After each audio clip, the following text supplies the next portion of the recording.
பல ஆண்டுகளாக தமிழ்நாட்டில் திமுகவின் முக்கிய கூட்டணி கட்சியாக இருந்த காங்கிரஸ் 2026 தேர்தலுக்கு பிறகு விஜயின் தமிழக வெற்றிக் கழகத்திற்கு ஆதரவு அளித்திருப்பது தமிழக அரசியலில் பெரிய விவாதத்தை ஏற்படுத்தியிருக்கிறது. இந்திரா காந்தி காலத்திலிருந்து ராகுல் காந்தி காலம் வரை நீண்டிருந்த திமுக காங்கிரஸ் உறவு பல ஏற்றத்தாழ்வுகளை கடந்தும் தொடர்ந்தது. ஆனால் இந்த முறை தேர்தல் முடிவுகள் வெளியாகக்கூடிய சமயத்திலே காங்கிரஸ் தாவேகாவிற்கு ஆதரவு தெரிவித்தது அரசியல் வட்டாரங்களை அதிர்ச்சியில் ஆழ்த்தியது. தமிழ்நாட்டில் காங்கிரஸ் தனித்த அடையாளத்தை மீண்டும் உருவாக்க வேண்டும் என்ற எண்ணமே இந்த முடிவிற்கு காரணம். திமுக கூட்டணியில் நீண்ட காலமாக இருந்தாலும் காங்கிரஸ் கட்சி வளர்ச்சி பெறவில்லை என்ற அதிருப்தி கட்சிக்குள் இருந்தது. அதே நேரத்தில் விஜயின் எழுச்சி எதிர்கால அரசியலில் புதிய வாய்ப்புகளை உருவாக்கும் என காங்கிரசும் கருதுகிறது.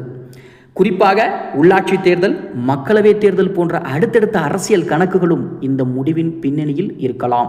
ஆனால் இதை திமுக முதுகில் குத்தியது என கடுமையாக விமர்சித்திருக்கிறது. பல ஆண்டுகள் கூட்டணியில் இருந்து வெற்றிகளை பெற்ற காங்கிரஸ் தற்போது அரசியல் சூழ்நிலைக்கு ஏற்ப பக்கம் மாறிவிட்டதாக திமுக ஆதரவாளர்கள் குற்றம் சாட்டுகிறார்கள். இது வெறும் அரசியல் கணக்கா அல்லது தமிழ்நாட்டில் புதிய கூட்டணி அரசியலின் தொடக்கமா என்பதே தற்போது அதிகம் பேசப்படும் கேள்வி.